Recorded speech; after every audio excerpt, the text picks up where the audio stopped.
Good morning. Today's daf is daf Kuf Yud Dalid. We are at the bottom of Kuf Yud Gimel Bet, last line, Harovea Nirva. And our Mishnah, the Mishnah that began this chapter, the 14th and final chapter of Masechet Zevachim, that the Mishnah that began, the long Mishnah that began this chapter, discussed how certain kinds of animals that are brought as a sacrifice outside the Beis Hamikdash will not, in fact, trigger the penalty of kares because they were not kosher to have been brought inside the Beis Hamikdash. And the Mishnah went through a series of examples, and the first two of them are Haroveya v'Hanirba, an animal that either initiated the relationship with a human or was the victim of a relationship with a human being, and similarly, one that was set aside for idolatry worship or one that was actually worshipped. And the Gemara went on with a list. And so the question that the Gemara is going to begin with is that when it came to the reason of the the reason that these are all not going to trigger a prohibition is because the Torah says in Perek Yud Zayin Pasuk Daled, Lifnei Mishkan Hashem, that these are not offerings before the tabernacle of Hashem. Now, when it came to the Para Aduma and the Seir LaAzazel, it actually gave a different part of that same pasuk. It said Ve'el Pesach Ohel Moed Lo Heviu, that it doesn't go to the entrance of the tent of meeting. So the question that the Gemara is going to begin with is going to ask, why did we learn from why did the Mishnah say that the source is Lifnei Mishkan Hashem rather than Vel Pesach Oel Moed Lo Heviu? So that's the question that we're going to begin with. So let's take a look. Bottom line, last second of the two dots. V'hanami tepuk le'mi Pesach Oel Moed. Why not also learn this lesson regarding the animals that are prohibited to go to the Beis Hamikdash? Why not say that all of them also are covered by the fact that they're not animals of El Pesach Oel Moed Lo Heviu? They're not supposed to go to the tent of meeting in the first place, and therefore that's why you're not going to be liable if you offer them outside the Beis Hamikdash. Why use the next words of Lifnei Mishkan Hashem? That's the question that the Gemara wants to know. So Bishlama Roveya V'Nirba, I understand as we pick up at the top of Kuf Yud Daled Amud Aleph that I understand why specifically when it comes to the animals that had relations with a human being, Mishpakachatle, we can find a situation the akdishinu miikara v'hadar ravu. If before the animal was sodomized or engaged in sodomy, the animal was consecrated first, well, at that moment that the animal was consecrated, it could have gone lifnei Hashem. So Ella muktzah v'nevad. But what about the animals that were set aside for idolatry or that actually were worshipped as an idol? Ein adam as oser davar she'ena shelo. If we were to say, so how does one cannot cause something to become forbidden if it doesn't belong to them? And Rashi explains this question, giving us the additional details. Ela muksa v'nevad al karchacha mikamei de'aktishenu havu. When it comes to those animals, it must be that the worshiping or the setting aside happened before the animal was sanctified, because Havulahu mikamei de'akdishenu havulahu muktzah v'nevad. It must be that they were set aside or worshipped before they were sanctified. De'i lebasar de'akdishenu, because if after they were sanctified, someone went and worshiped the animal or set it aside for worship, Sulo mitzere b'haktzah. It would no longer avoda. It would no longer become prohibited as a result of that being set aside or worship. De'ein adam oser davar she'enu shelo. Because once it's been sanctified, it doesn't belong to the person, whoever it is that goes ahead and worships it.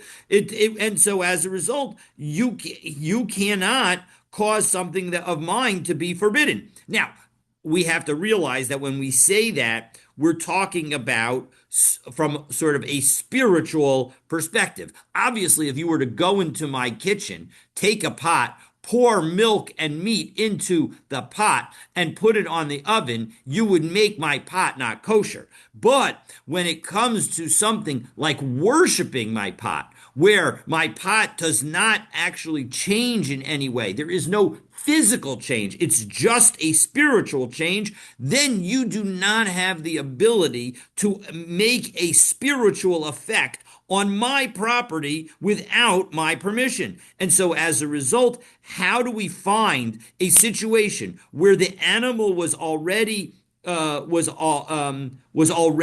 consecrated for the Beis Hamikdash, and therefore, and it was still kosher, and therefore able to go El Pesach Ohel Moed, and then it became problematic, and therefore it's why we're citing the pasuk of Lifnei Hashem, Lifnei Mishkan Hashem. So why do we need to use Lifnei Mishkan Hashem for these animals? Because they never were fit. So, but in the example you gave with the pot, right? If this person decides to worship the pot in his mind, that's his God, right? Yep.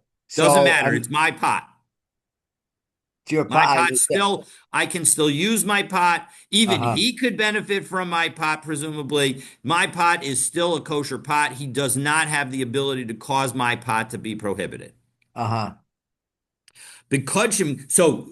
how do we answer it? We're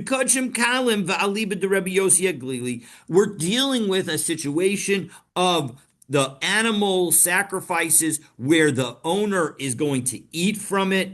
To Amar, because what does Rabbi Yossi Aglili say? Kachim kalim mamon balimhu, that the kachim kalim still belong to the owner. And so as a result, if in fact John Doe were to set aside an animal as a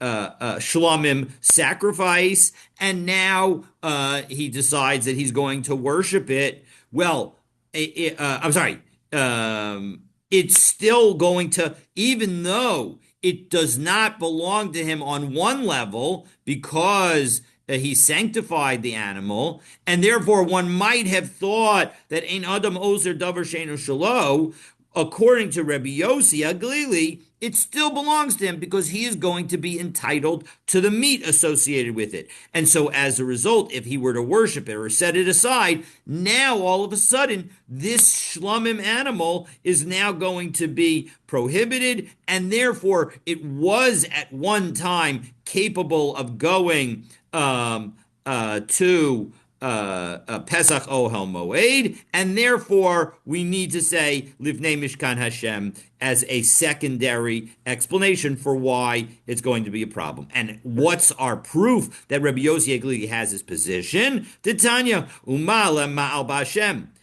When it comes to engaging in Me'ilah, using something that when it comes to, this is a pasuk in the beginning of Vayikra, where it talks about if somebody comes to you and says to you to swear about a situation where either I've left something with you or of some other financial claim that I have, and you have the ability to support that claim, and you deny that ability, but then later you're going to admit it, well, then there is a special Korban Olav Yored, as we saw a few Masechtot ago, I think, that we would be offering as a result. And so in this particular instance, so Umal Ma'ala Ma'al B'Hashem, so L'Rabot Kodshim Kalim, that why does it specifically reference to Hashem? It comes to include that if the false oath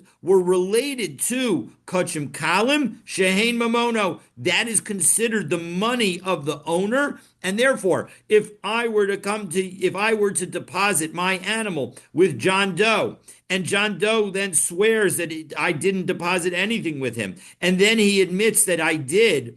So as a result, even though this was a korban shlamim, that I had set it aside already as a korban shlamim, and therefore, according to the other opinion, he would not owe me anything because it's not my money; it's Hashem's money that he was holding. But according to Rabbi Yossi Aglili, it would be considered my property with respect to this rule associated with falsely swearing about that situation. And so, as a result, again, according to Rabbi Yossi Aglili, even after I sanctify the animal as a shlomim sacrifice, for example, if I then set it aside for idolatry or worship it after I've consecrated it, it will still take effect and thereby prohibit it to myself, and thereby it is not going to be excluded from El Pesach Ohel Moed, because it could have gone to the Pesach Ohel Moed at one point in its life, and now it's going to be prohibited, and so therefore we need Lifnei Mishkan Hashem. So Are we saying it doesn't belong to him? We were just learning for in the example of the pot. It's still your pot. Isn't this still his animal? The original owner still an animal? Well, we're dealing with a situation where the original owner is the one who engages in the worship. And according to Rabbi Yossi Aglili, if we're talking about a Kodshim Kalim sacrifice, he still has enough ownership of it to cause the prohibition to take effect. According to the other opinion, even Kodshim Kalim doesn't belong to the owner and therefore would not be able to be prohibited, even if the former owner of it, who sanctified the animal, were to now worship it, it wouldn't take any effect whatsoever. So who's the owner then?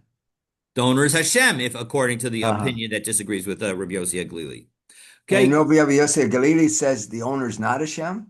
No, the owner partially is Hashem, but it's partially still the original owner of the animal. And so if the original owner of the animal now engages in idolatry with respect to it, it's going to result in what was a kosher animal becoming a non-kosher animal in terms of sacrificing it and using it as a shlomim. And as a result, because it's now no longer kosher as a shlomim, if the person were to then take it outside the Beis Hamikdash and offer it on a bama outside the Beis Hamikdash, they would no longer be liable to kares as a result. Obviously, they would be liable to worse things for worshiping an idol if they had gotten sufficiently warned. But in any event, all So how right. do you have split ownership between the person and Hashem? Well, that's the concept that we're learning from Umal Mal Bashem, that effectively there's still, I mean, you can have partial ownership. We can be partners in owning something, and thereby both of us are considered owners. And sometimes that can be, even in the United States, there's sort of ownership by the entirety and ownership not, where two partners each effectively own 50% of Right. the item, but sometimes you could own 50% of the whole item, meaning that you don't own any particular 50%, but rather you own essentially a little bit of every piece of the animal, or whatever item we're talking about. Usually it's property, and the other person owns 50% of every aspect of it. And so we can even talk about it from that perspective. So it's not completely clear whether we're talking about that they're partial owner because he owns just the meat part of the animal, or are we really saying that he's effectively partial owner of the entire animal? That's not, the Gemara here has not specifically clarified that, and I'm not sure that it really matters with respect to our sugya. I'm sure that there are other situations where that distinction would be really important. But the bottom line is that yes, you can have two owners of the animal. Two So owners, but how do we have an own? Once he's dedicated it, he's made it. He's makdish the animal. How yeah, is how can he have partnership with Hashem? It doesn't belong to Because Hashem. because in the case of Kochim Kalim, he's going to continue to be able to eat the part Okay, of the animal as a right. result. Okay. And so Hilkach Roveya v'nirba davar erva. So we've clarified that we're dealing with and when it comes to the sodomized or animal that have relations, so then we were dealing with something that's immoral. Muksa v'nevad avodos kochavim b'kachim kalim, and we're dealing with the idolatry and a situation of kachim kalim. So esnanu mechir.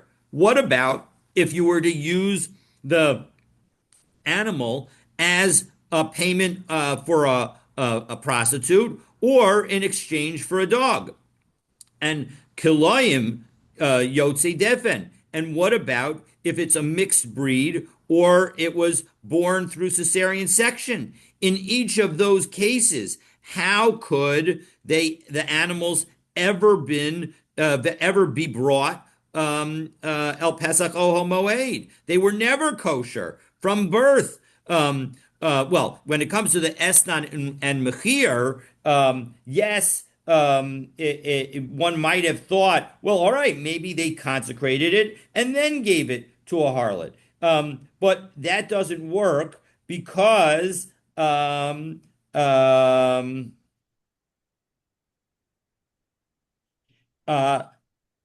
because if, in fact, even in the case of Kodshim Kalim, although you still are considered the owner, it would no longer the concept of paying for a prostitute or exchanging for a dog. Those prohibitions would no longer take effect on the animal. So even though you've now exchanged this Kachim Kalam animal for a dog or paid a prostitute as a result, it is not going to the animal itself is not going to change from its Kachim Kalam status and become considered an esnan or a mechir. And so as a result, it isn't possible to associate those situations where you did the kedusha first. And so the bottom line is how could we end up having an animal that's in one of these four categories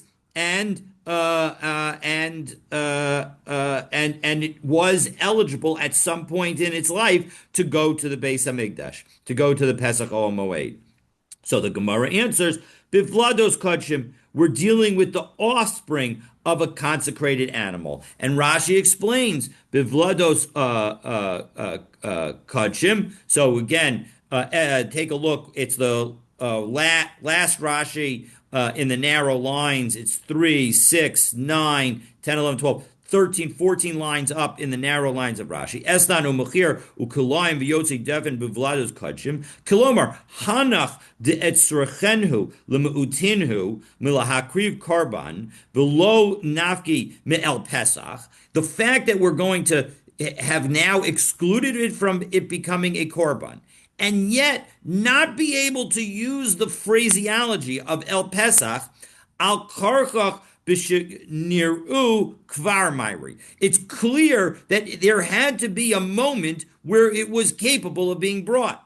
But lo mishkachat ela bivlados kachim. The only way you can find that situation is when you're dealing with the children, a baby, a still pregnant animal when it was sanctified. V'ira lehu psul b'me'ei iman. And the problem occurred when it was inside the mother. Deniru levo el pesach oho moed kodem shenasu esnanu mechir. Because this animal, when it was inside, when the mom was pregnant with it, it was then used as a after the mom was sanctified. It was that animal, that the baby animal, the fetus animal, was then used to either exchange or pay a prostitute while it was still in the mother.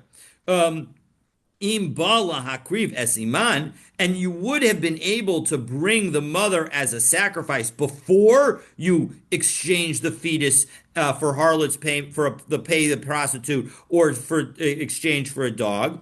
But Hayu Hain Ban El Pesach. Then it could go to the door. De'ibakdishinhu lo mishkachas la de'ain estan umuchir chal al hamukdashin. And it can't be that you just sanctified the animal, and we're talking about the animal itself, because if you were to then exchange it for a to pay for a dog or to pay for a prostitute, that wouldn't work. Lefisha Einan Shalo. It's not considered his enough. Even though we say with even according to Rabbi Yossi Galili, it's not considered his enough because it's still partially Hashem's.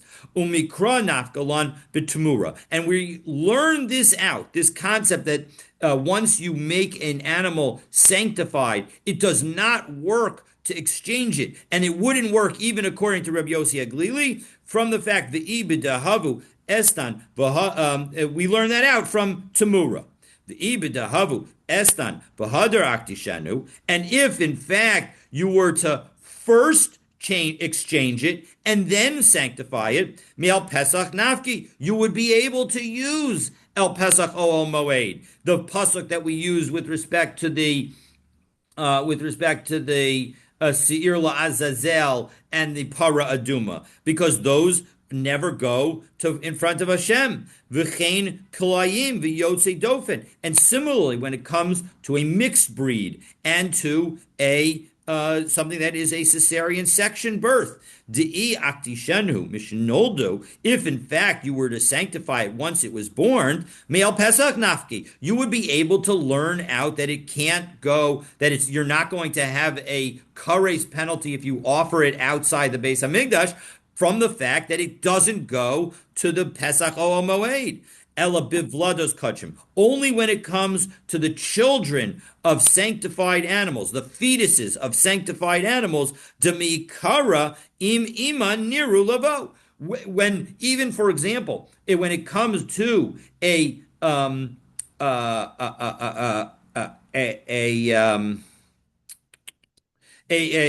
kalayim, if the mother or yotze defen or a cesarean section, if the mother wasn't the cesarean section and the mother wasn't necessarily a mixed breed, and so as a result, the mother would have been able to be offered as a sacrifice even while pregnant with the animal that was going to be born by cesarean section or with the animal that was going to be born as a mixed breed, and it would have been a kosher sacrifice, and so that was the moment that it was able to Kasavar, and so now we go back into the What does it mean Gemara. here? Iman nira lavo. I'm not that phrase. I'm a little The puzzled. mother animal was able to be brought to Uh-huh. the as a sacrifice on in the Beis Hamikdash. That's what that means. Iman nira lavo. It was able to see the Pesach Ohel Moed, and Now, by see in that context, we mean that it was legal to bring it as a carbon. now with these animals that the vladot, they're not born yet. They're still in the womb, right? So how are we even Yes. considering those animals as a exchange, mechir, etnan? How? I mean, Because don't they have to basically, be again, born? John Doe goes to the prostitute and says, "Listen, my pregnant goat Bessie is expecting a child, and I am going to give you that child when it's born." And the child already exists because it's already pregnant, so it's not an issue of davar shelo bola olam. And so so the John Doe promises the animal to the prostitute, and so that's a valid transaction. And so that makes the animal inside a esnan. And so as a result, the animal is going to be prohibited. Now, while the animal, before that, while the animal is still in the mom, so then it's going to be okay. And here the key is the following: the kasavar. If we go to it's now we're one But line I'm up. saying, but doesn't he's promising this animal? But suppose there's a stillbirth and this animal is not born alive. So Yeah, therefore, but we're assuming because we're looking backwards in history, we know that the animal was alive. Because if the animal was a stillborn, then it wouldn't be relevant to the question of whether or not we were offering. Because what ends up happening to this animal is it gets offered as a sacrifice outside the Beis Hamikdash, and the question is that person liable to the penalty of kares or not? And so that in the end, we're going to say that the person's not liable to kares because it was never an animal that could be offered to Hashem, and it's based on lifnei mishkan Hashem. And so that's that we already know the end of the story of this animal. It gets offered as a sacrifice on a bama outside the Beis Hamikdash and he's not liable because it was because it was never capable of being offered as because when it was alive or at the moment that it was sacrificed, it was not capable of being offered as a sacrifice to Hashem why not again? Why was it because not? it was an esnan. Because it was Oh, given, right. right? Okay. So that's the story. And Kasavar, all of this is thinking. We're now one line up, second to last word on the line just above the two dots. Kasavar vlade kodshim behavyatan hein kedushim. That when it comes to the fetus, it does not obtain its own consecrated state until after it is born. Right. That is a key element to the thinking. Because if you were to say that as soon as the mom is consecrated and there's a fetus inside, we treat the fetus as consecrated as well. Well, then we would have the same drasha that we learn in Maseches Tamura. Well, I have Let me this finish. question. Let me finish. Let me Okay. finish. We would have the same drasha that we learned in Maseches Tamura, and there would not be a possibility of it becoming an esnan. And so, as a result, we have to be using the logic that the animal, that's the fetus, only becomes fully consecrated to the Beis Hamikdash as the kedusha with the kedusha that was given to the mom at the moment of its birth. And so that's the philosophy that this depends on in our saying that each of these could have been a kosher sacrifice or part of a kosher sacrifice at some point in its existence. Okay, now Yeah, you have your what question. I wanted to raise is I think maybe you just said this, but there's a machlokas, a fundamental machloket that appears elsewhere in Shas that whether ubar vlad yerach imo or lo. Yes, and this relates to that machlokus, and clearly we are saying that that on some level it's not a piece of it, and yet the sanctification. I mean, frankly, you could this could be orthogonal to that discussion because you could say either opinion could come out with the condition of Vlade Kodshim B'Havyatan Hein Kedoshim that they own the baby animal, the fetus only receives its consecration status when it is actually born. That could be true, I think. From a logic perspective, whether we say that the fetus is part of the mother or whether we say the fetus is separate, but I'm not 100% sure that that's true. So it could be that they're related machlokot. But the bottom line is that this is taking a strong position on that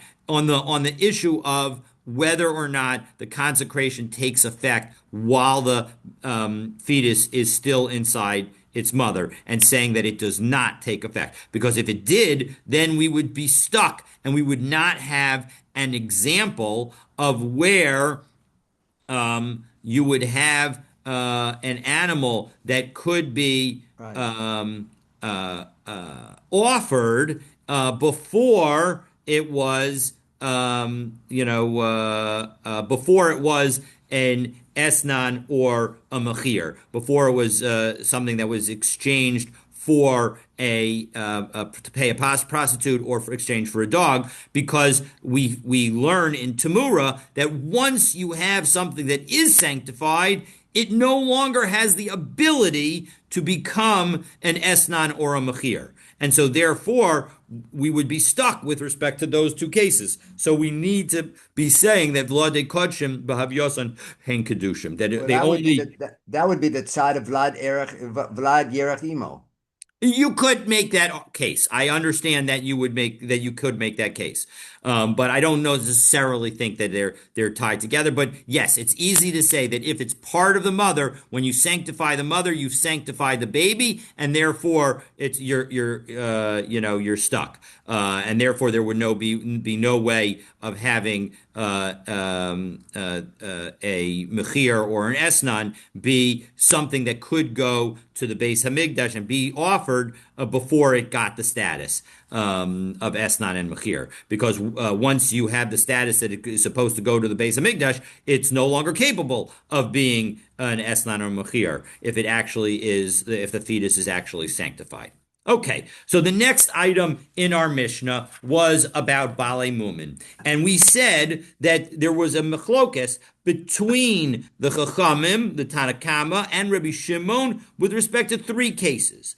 When the animal has a temporary blemish, when you have turtle doves who have not yet become old enough to be sacrificed, and when you have a mother and its offspring on the same day. So obviously, in each of these cases, the prohibition is a temporary one, and therefore, according to Rabbi Shimon, it's just if the item that was temporarily prohibited is brought as a sacrifice outside the Beis Hamikdash during the time of that temporary prohibition, it's going to violate a negative commandment. You won't be subject to kares, but it violates a negative commandment. Whereas, according to the Tanakama and the Chachamim, it would not be prohibited. There's no special prohibition for it at all.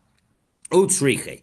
And we need to have all three of these different machlokot. Okay, so I didn't read the language within the two dot brackets, but Baalei Mumin, Oto ve'et beno. So that's what we v'chulu. So the point is that we have all three of these cases. So what's the story, and why do we need all three? Tana Baalei Mumin. If we learned the case of the blemished animal, mishum demeisi, I would think that the reason that the rabbis say that you're not going to be liable at all for bringing it outside the Beis Hamikdash is because it's completely disgusting. Who wants to bring a blemished animal as a sacrifice? You bring it outside the Beis Hamikdash, you haven't done anything because it's considered irrelevant. Aval Torin, but when it comes to the turtle doves that are not yet old enough, Delome, see, they're not repulsive. Ema de module the Rabbi Shimon. Maybe they would agree with Rabbi Shimon that it would be a violation of a Torah prohibition, even if it's not subject to kares. The Itana Torin, and if we only learned about the turtle doves, mishum de lo chazi v'idchu. Maybe it's because they have never been fit. They were never potentially a sacrifice. So they were, and then. And then they became rejected. Rather, they've always been rejected. Aval Baalei Mumin, but when it comes to a Balmum, to ichazu v'idchu, it was at one time fit, and then it became rejected. Ema demoda lahu Rabbi Shimon l'Rabbanan. Maybe Rabbi Shimon would agree to the rabbis because it's it emphasizes the fact that it was really not fit. Because when you have something that was once fit and then becomes not fit, there's a concept that maybe it would always be rejected. And so as a result, maybe you would say that this is always rejected and it's really bad, and therefore you're not going to be liable for offering it outside the Beis Hamikdash because it's not so bad, because it's such a bad animal. And if we learned both of these two, and we didn't learn about the case of the mother and the offspring, maybe mishum de psula de gufayhu. In all of these cases, it's about the problem is with the animal itself. Aval oso ve'espeno. When it comes to the animal and its offspring, its child, de psula ma'alma kasila, where the prohibition is really more about what you did with the mom or the child and not what you did with the other animal and with the animal itself. Maybe that is so far removed as a problem that from the animal itself that we would say that the rabbis would agree that there was a problem. And therefore, tzricha. We need all three cases. In all three cases, the rabbis say it's not a problem, meaning you haven't violated the Torah prohibition. And in all three cases, Rabbi Shimon says you violated a Torah prohibition. You just aren't subject to kares. Shahaya Rabbi Shimon Omer, because Rabbi Shimon says that in fact, if the animal is going to be kosher in the future, you're subject to a negative commandment and not a punishment of kares. So my time at the Rabbi Shimon. What's the reasoning of Rabbi Shimon? So we're going to offer two possibilities. Possibility number one, Amar Rabbi Ilah, Amar Reish Lakish. So Reish Lakish offers the following. To Amar Kra, the Torah says, Lo asun kechol asher anachnu osim po hayom.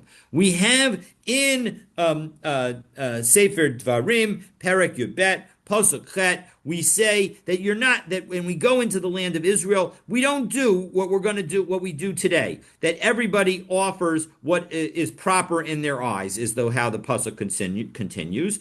So what exactly was Moshe prohibiting? So Amar Lahu Moshe Yisrael. Moshe was saying to Israel the following: Ki alisu b'aretz, when you go into the land, and Rashi explains Ki alisu la'aretz, and this is a key element to it. 1, 2, 3, 4, 5, 6, 7 lines up from the bottom of Rashi. Ki alisu la'aretz yud dalet shanim shetichbashu v'tichlaku. That during the 14 years that you are conquering the land and dividing the land, the following would be true. Yesharos takrivu, you can bring the proper offerings. Chovos lo takrivu, the obligatory offerings you cannot bring. So what does that mean? So let's take a look. Yesharos takrivu, nidarim v'nidavos hikare b'bamas tzibor, that you can bring the oaths, the things that are sworn and that are promised, you can bring them on the communal altars. That's where you are able to bring them.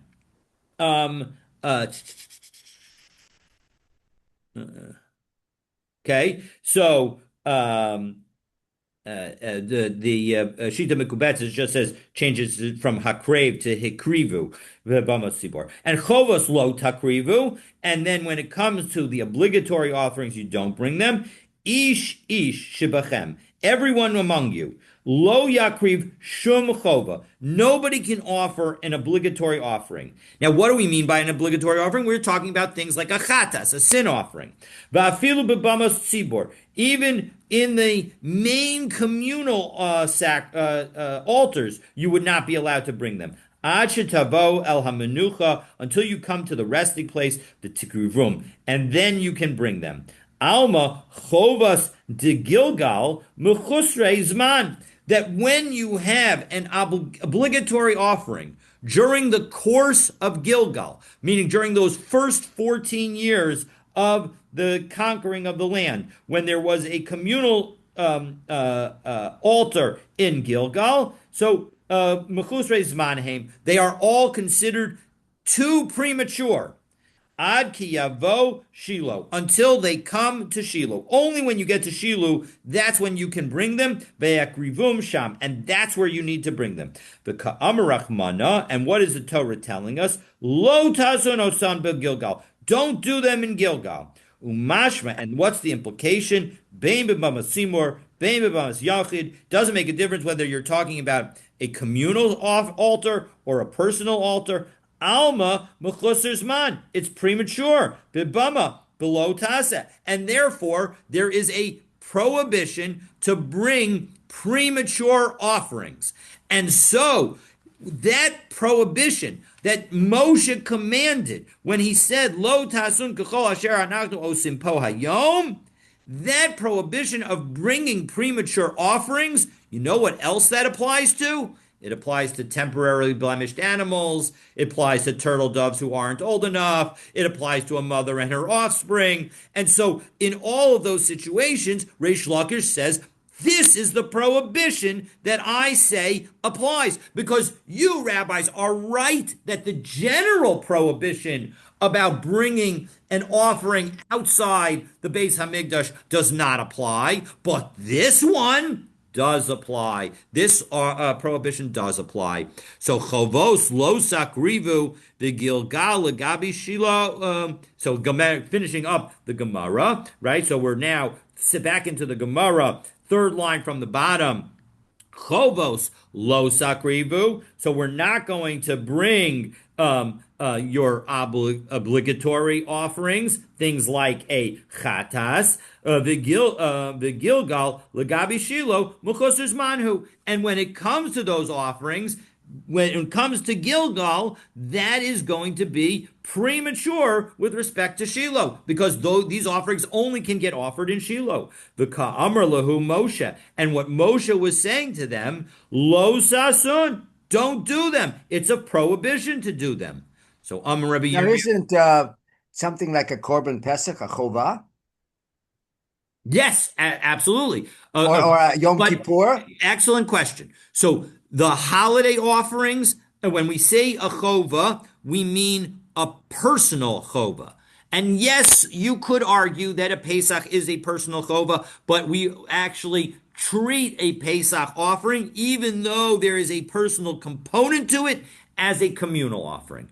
And so you're 100% right that according to this, you might have said that the communal, that the Pesach offering should not have been offered, but no, that's not what we're saying. It's only things like a personal chatas and a personal asham that need to wait during the time of Gilgal until we get to Shiloh.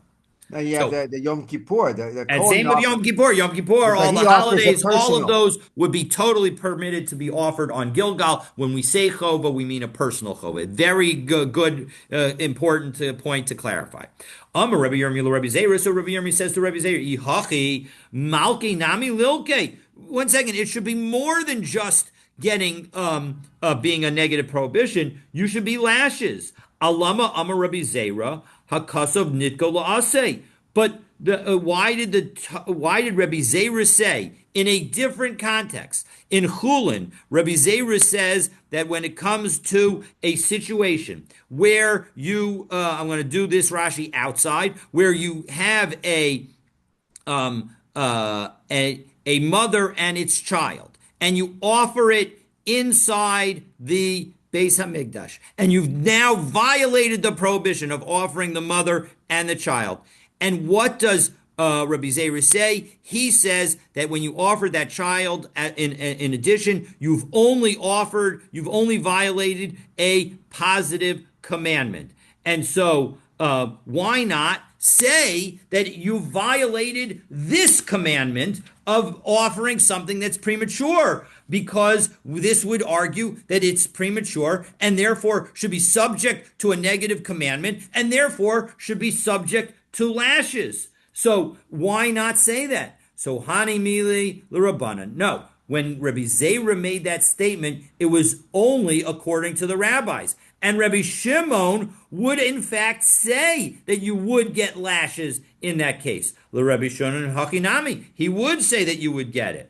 So Rav Nachman Bar Yitzchak Amar Penim de Gilgal. So an alternative answer, no. Penim de Gilgal legabi shila kuchutz dami. No, the whole point of when Moshe says that Gilgal is premature, it's saying that not only is Gilgal premature, but it's like you're offering it outside of the Beis Hamikdash. And so as a result, in that situation, you have a full-fledged negative commandment. Whereas in the case in Maseches Chulin, where we're talking about offering the mother and the child on the same day, there we're talking about doing it inside the Beis Hamikdash. And so in that context, if there is no negative prohibition, it's only just going to be the violation of a positive commandment. And so as a result, we've offered explanation number one Two, why Rabbi Shimon says that it's a negative commandment, that in fact there is a negative commandment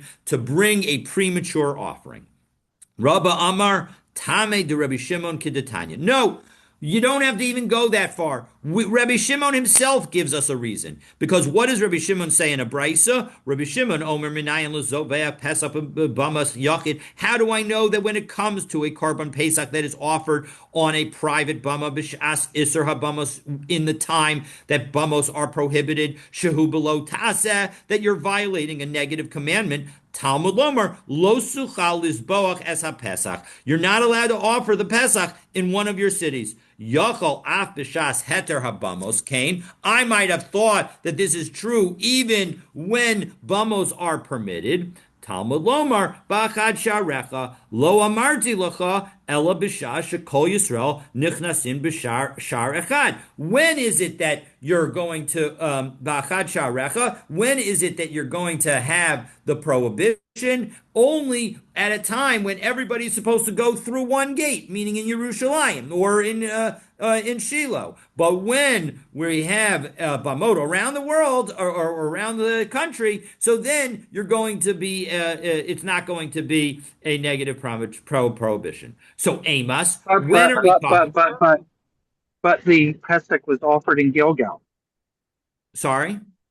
Yeah, no. The Of course, the was, Pesach was offered in Gilgal. This is talking about the question that this is the case in this brisa is offering it on a bama in a private bama. And so the question is, if you offered it in a bama yachid, in a private bama, so what's the story at the time of Gilgal? And the answer is, at the time of Gilgal, of course it should be offered in Gilgal, but you haven't violated a negative commandment. Because the negative commandment associated with this is only at the time of the Korban Pesach. I'm sorry, only at the time when there is a prohibition on private bamot. So therefore, one could offer a korban pesach on a bama. You would not have necessarily fulfilled your obligation, but at least you wouldn't be punished. So Amos, so when are we talking about? What time of day are we talking about? If you're telling me that we're talking about after the afternoon on the 14th of Nisan, kares nami mechayev. Well, then, when you offer it outside of the right place, why are you subject only to a negative prohibition? You should be subject to kares. You're offering a valid korban in the wrong place. And we're talking about, again, the Mishnah itself, the Brisa itself says that you're slaughtering the Pesach on a private bama. And we say right now we're assuming that it's during the times when private bamot are prohibited. So that is clear that you should be violent. And this is a korban that could have been brought in the Beis Hamikdash or in Shiloh or in Shiloh, and so as a result, it should certainly be result in a prohibition. So El Alav Kodem Chatzos. Rather, you have to say that we're talking about here that it was before Chatzos. And therefore, what are we saying? Is we're saying that there is a negative prohibition for a korban that in the future is going to be kosher to bring in the Beis Hamikdash. Oh, that's our case. We have, again, a korban that is going to be kosher in the future in the Beis Hamikdash, but is not kosher now in the Beis Hamikdash. And you're bringing it outside the Beis Hamikdash, and you're subject to the prohibition, a negative prohibition in the Torah. And so, just as in this case, you're subject to a negative prohibition, Rabbi Yishmael would say that, or Rabbi Shimon, excuse me, would say that the same prohibition would apply to the temporary mum, to the turtle doves that aren't old enough, and to the mother and child sacrifices. So no, that's not necessarily good proof. Now, when we say it's not necessarily good proof, it's not that it's wrong. You just can't prove that Rabbi Shimon says it. La'olam la'achar chatzos. Maybe really that brisa is talking about after chatzos. Ubishas heter habamos kai, and it's talking about when bamos were permitted. One second. You're going to tell me that it's when bamos were permitted. V'ha b'shas iser bamos kamer. It specifically said that it was at the time that bamos were prohibited. Isser bama lo. No, what it meant was at a time when it would be prohibited to be brought as on a bama. But heter bama lechavero. But it would have been a time that was permitted for other offerings. And so as a result, because we've now offered a different way to understand Rabbi Shimon that would be inconsistent with the logic that Rabbah offered. Rabbah's proof is not a definitive proof, but we still have these two possible explanations. So Mechusar Zman will just do a little bit further So to what just is get permitted down. then? If the bama is permitted, isn't it permitted for everything? How do we say that the bama is an isser to bring the korban pesach on the bama, but there's a heter to bring everything else? Well, because the Pesach, as we talked about in connection with the question that you asked about 10 minutes ago, that the point is that the Pesach has elements of both a communal offering and a private offering. So even at times when bamot were permitted, you still needed to offer the Korban Pesach in the centralized location that existed to the extent that it existed. Uh-huh. And so that's what it's saying. So the point is you're absolutely right that there were times like when